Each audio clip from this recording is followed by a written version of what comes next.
Hello everyone, in today's video I'm going to show you how to connect Clash Royale to your Google Play account. So first you open Clash Royale and log into your account. After that you will see the three bars on the top right corner.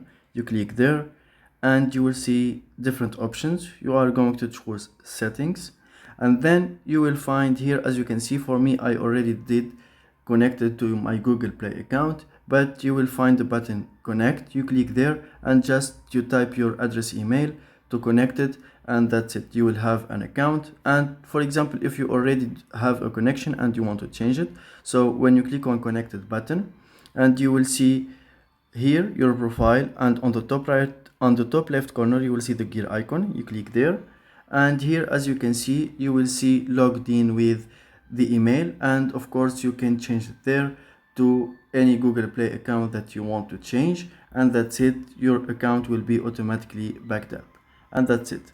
Thank you for watching. If you find this video helpful, don't forget to subscribe and like the video.